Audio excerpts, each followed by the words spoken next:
Hello again. Hello again. I'm Zac Lee Hornz. Nice to meet you. Nice to meet you as well. Thank you. Liv Warfield in the flesh. Welcome back to the stage of history. I'm so glad I could actually meet you. Thank you. In person, you know. Thank you. When I was notified that you was out and about on television and stuff like that, and VHO was pushing you, yeah, I was like, okay, I want to know about this. That's cool. I'm trying to find out about what's going on in new music, but not just new music. What's going on in live music that's actually pushing us forward as a people. I remember when I was learning about you, your major focus was bringing the live sound, bringing that organic thing, you know, because I was one that always believed that music is a part of you. You tell a story, you know, the way you deliver it, the way each note is put together. The more we rely on technology, the more we rely on ourselves to make mistakes. True. Like we were having a conversation before, I feel that the human action and interaction between that instrument is critical. It's a feeling, it's a spirit, it's just something that's moving throughout all of us. All 11 horns, 10 horns that are up there on the stage, like even how the drummer hits, even he hits a snare. Technology can't hit a snare like a human. No way. You know what I'm saying? I know exactly what you're saying. It's like the Bernard Purdy's, you know what I mean? There's no shuffle like Bernard Purdy shuffle. There is no shuffle. You know? Yeah. So those elements, why people love that music back then, even for me, is because it's that human element. It's that, I think, even when you hear Earth, Wind, and Fire and you hear all those horns, that's that human element I feel like people are missing. And I do have to thank Prince for that, because we are kind of part of that Purple University that he's kind of brought us under, and reminding us all the time to preserve that music before us.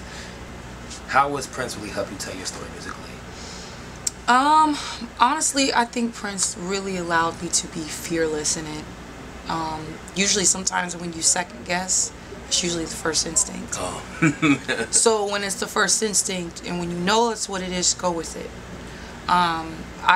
You know, in the album that I have now, The Unexpected, it was crazy because I've had some of these songs written for quite some time, for like 6 years, and they were good. Not until I started working around with Prince and I just started to pick up things, and you can't help but to pick up stuff from him. Yeah. You also can't help but to learn about, like, sometimes you gotta let the music speak and you have to let it breathe and let it be what it is. Let the instrumentation speak, let the bass speak, let the horn speak. Let's not kind of topple all over each other.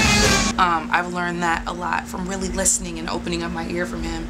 The writing and arranging, you know, I was just like, oh man, I don't think that will fit, but let me tell you, working around Prince, he will make it fit. And you're just like, okay, that's crazy. Tell me about The Unexpected. What are you talking about? What's the news you're trying to get to people? What's the story you're trying to tell there? There's so many stories. This album was very inspired by several different things. Like, I love old blaxploitation movies. Yeah, man, we'll get you sucker. Listen, and Cleopatra Jones is one of my favorite. And I love the Casino Gold.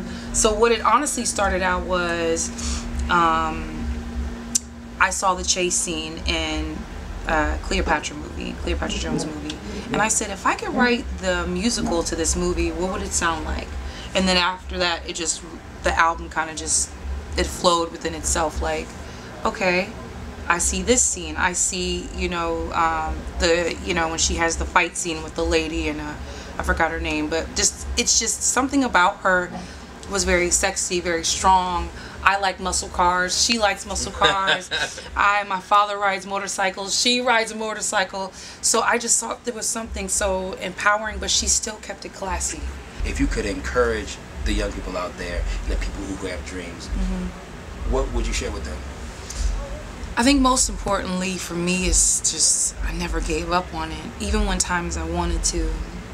Even times when, as an independent artist, things don't seem to be going your way. Because we know sometimes it's hard to kind of break through with all these sounds that are happening and with all this material coming out. Never give up. Never go for the flavor of the month or the flavor of the week, because it's kind of like a fingerprint. You're your own distinct fingerprint. You know, you're your own DNA. There's something special about that. You're your own unique. You're your own unique person. So you stick with that and don't change from that. I thankfully did not change from it. Trust me, I've wanted to be like, oh, maybe if I did this and I altered my sound, maybe they'll probably pay attention and be hot. And I was like, no, because that's not really who I am. Do you a little harder. Absolutely. Exactly. Just do me a little bit harder, and then it will show and it will break through. It will break through the mold. I promise that. But you can't give up on it, and you have to be passionate about it. And it takes a lot of hard work.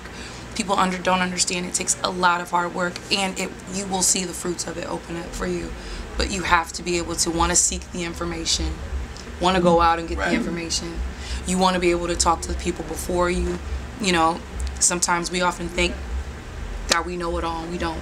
Okay, because you have the internet and you have the access, and sometimes you want people interaction. The conversation that I'm having with you, that's even more powerful, and I think we've kind of lost that too. The interaction of having your energy and my energy, and just and being able to talk about it. I think that's important too, is being able to kind of talk to each other, you know. And we're here. The music family is an important family. And it is, and it can change lives, and it can change the world. Honestly, it's a small world too. You know, so that's what's important. Just don't give up on it. Don't. I'm very grateful to have you here to talk with you about the music, the spiritual nature of it, the shows, the fame, the this, everything. I'm so glad to meet you. I'm glad to meet you too. I'm glad that you're able to still to this day, after all this time, still get your voice heard. And it's a testament to everyone who ever wanted to get their voice heard and create music the way they wanted to, who truly believe themselves. Like I said before, it's a blessing. Thank you. Definitely a pleasure meeting you. Nice to meet you too. Thank you. Ladies and gentlemen, Liv Warfield.